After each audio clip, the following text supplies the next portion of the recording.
30,000 30,003। एक बार जोरदार तालियां उन सब लोगों के लिए जिन्होंने जनादेश दिया है। भैया और राम राम नमस्कार। हमें तो चिंते ही नाम है हमारा सचिन चौधरी। मध्य प्रदेश में चुनाव के पहले एक जगह चुनाव होगा।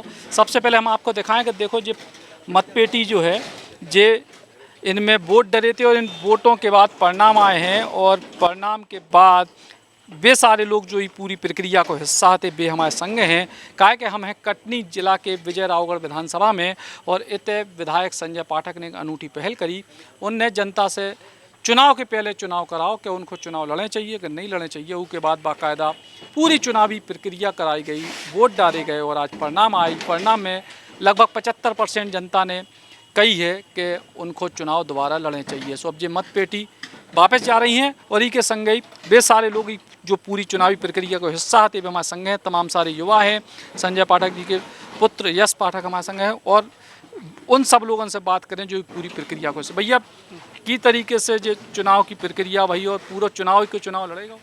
भैया ये सब लाइव प्रसारण में था, मतलब इसमें कोई ऐसा नहीं था कि अपन ने कोई अपने सामने या फिर बीजेपी के कार्यकर्ता हैं तो अपने सामने। इसमें सब लाइव फोटो वीडियो अपन ने घर घर जाके इसमें 3 दिन का वैसे दिया गया था वोटिंग को टाइम, जिसमें 2 दिन अपन ने घर घर जाके वोटिंग कराई। फिर तीसरे दिन अपन ने चौपाल पे बैठ के मोहल्ले वाले लोगों को बुला के वहाँ करवाया। और ये सब उसमें फ़ोटो ये सब चीज़ें सोशल मीडिया में एक्टिव थी। और बताओ भाई किस की तरीके की पूरी प्रक्रिया हुई? पूरी प्रक्रिया में भैया ये देखा गया कि जनता में बहुत ज़्यादा उत्साह भी था इस चीज़ को लेके कि मतलब भैया ने ये जो आदेश किया था उसका पालन करने का। और भैया घर घर जा के वोटिंग करवाई है, लोगों ने जम के वोट दिए हैं, उनका पूरा सपोर्ट है भैया के साथ। ऐसा नहीं है, निश्चित तौर पे ये है, निश्चित है कि आने वाले टाइम में जो भी होगा अच्छा ही होगा। भैया आप बताओ जो प्रक्रिया भाई उनमें आप लोग घर गए तो की तरीकों को लोगों को रिस्पॉन्स? जनता में बहुत उत्साह था वोट देने का। भैया ने एक चीज़ रखी थी पहल, क्या मैं सेवक बन के काम करूं कि ना करूं। लोगों ने उसमें उत्साह के रूप में इसको लिया और बढ़ चढ़ के वोट दिए हैं। अपितु लोग जो नहीं भी देना चाहते थे उनने भी दिया। तो जो मुख्य चुनाव हुई है उनमें इको किस तरीके से इको लाभ मिला? इसमें से जनता का जो निर्णय है सामने आया है कि जनता का क्या विचार है भैया के प्रति। मतलब कि जनता चाहती है भैया को दोबारा इस बार जिताना चाहती है और भैया ने क्या क्या कार्य किए वो सब जनता अपने इस वोट के माध्यम से बताई है।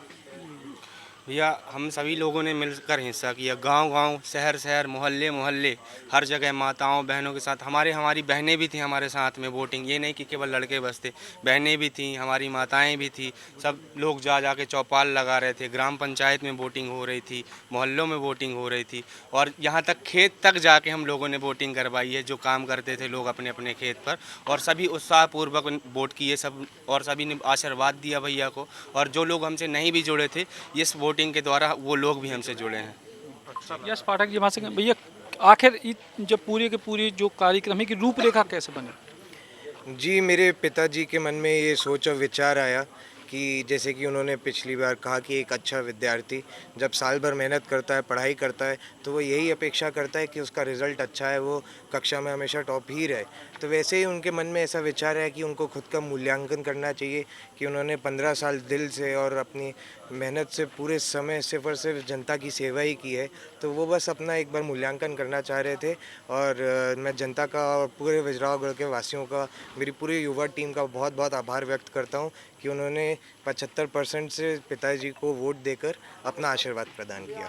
बताई ये जा रही है कि कई सारे जो है जो कांग्रेस के जो वोटर्स हैं जो माने जाते हैं कि कांग्रेस के गढ़ हैं उनमें भी बाकायदा वोटिंग करवाई गई। जी देखिए, वैसे तो मेरे पिताजी का मानना ये है और मेरा भी मानना यही है कि विजयरावगढ़ पूरा एक परिवार है। वो तो चुनावी तौर पे मतभेद हो जाते हैं लेकिन परिवार तो एक ही है। पर इसलिए ऐसा हम लोगों ने बिल्कुल नहीं सोचा कि ये हमारे विरोधी होंगे या कांग्रेसी होंगे या कोई होंगे। ये तो विजयरावगढ़ के निवासी हैं, परिवार के सब सदस्य हैं। इस भावना के साथ हम उनके पास भी गए और उन्होंने भी आगे बढ़कर वोट दी। तो ऐसे 25% लोग कुछ ऐसे भी हैं जिन्होंने वोट नहीं दे, तो उनके लाने भी आगे का सोच है। कई लोग ऐसे थे जो बाहर थे अपने व्यवसाय के लिए या फिर इलाज के लिए। कई ऐसे थे जिन तक संपर्क नहीं हो पाया।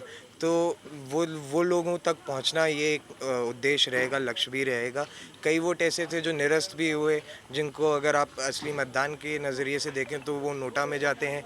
तो एक उद्देश्य ये भी लेके मैं और मेरे साथ के सभी युवा चल रहे हैं कि जो लोग नोटा में जाते हैं वो नोटा ना दबाकर, बल्कि उनका ये अधिकार है, अपने अधिकार का प्रयोग करें, क्योंकि वोट देना आपको देश में एक सहयोग देने बराबर होता है देश की तरक्की में। तो उस अधिकार का प्रयोग तो करना ही चाहिए। तो वो 3700 वोट जो नोटा की तरफ गए, उनको बदल कर वो भले भी कहीं पे भी वोट दें, लेकिन मुझे पूरा विश्वास है कि वो पिताजी को ही वोट देंगे। वो भी नोटा की जगह पिताजी को ही वोट देंगे। ऐसे लोग जो विपक्ष में वोट दिए उनके लिए का संदेश? उनका भी बहुत बहुत धन्यवाद और आभार व्यक्त करता हूं कि वो उन्होंने भी इस जनादेश में अपना सहयोग प्रदान किया और उन्होंने अपना जो विचार था उन्होंने वो व्यक्त किया। पर अब यही कोशिश रहेगी कि जिन्होंने खिलाफ में पिताजी के वोट दिया, कि जो नहीं चाहते थे, हम उन तक भी पहुँचें। अगर वो किसी चीज़ से नाराज़ हैं तो वो नाराज़गी दूर करने की कोशिश करें, अगर कोई चीज़ की कमी है तो उस कमी को पूरा करने की कोशिश करें, क्योंकि अभी काफ़ी समय है। तो मुझे ऐसा लगता है कि वो सभी के सभी संतुष्ट हो जाएंगे और उनकी जितनी समस्या है उनका भी हल होगा बहुत जल्द। तो जिस तरीके से पूरी चुनाव की एक प्रैक्टिस हो गई, तो यूथ टीम या जो आपका कार्यकर्ता वो भी मोटिवेट हो गए, ये भी एक बड़ी जो है रणनीति। जी, ये एक तरीके का आप कह सकते हैं मॉक ड्रिल था। तो सभी कार्यकर्ताओं के अंदर एक उत्साह वापस आ गया है और सभी मतदाता समय से पहले ही जागरूक भी हो गए, जो कि बहुत अच्छी बात है। उन्हें जागरूक होना ही चाहिए और इसने सबको प्रेरित तो किया है और प्रोत्साहित भी किया है। तो सभी कार्यकर्ता अब दिल से खुल के एकदम सामने पूरी मेहनत कर रहे हैं और अपना अपना योगदान प्रदान कर रहे हैं। एक तरीके के मॉक ड्रिल क्या को है कि चुनाव, चूँकि नवंबर में मध्य प्रदेश में चुनाव है विधानसभा को, और वही के पहले संजय पाठक ने अपने पूरे कार्यकर्ताओं को एक तरीके से एक्टिवेट कर दो और उनको जो ही परिणाम है कि बड़ी संख्या में लोगों ने वोट डाले, उनमें से 75% लोगों ने कही कि संजय पाठक एक बार फिर से चुनाव के मैदान में आवे और अब वे उम्मीदवार के तौर पर निश्चित तौर पर आई। अब समय बताए कि मुख्य जो चुनाव है उसके परिणाम किस स्तर तक संजय पाठक को लाभ देते हैं। सचिन चौधरी, बुंदेली, बौछार।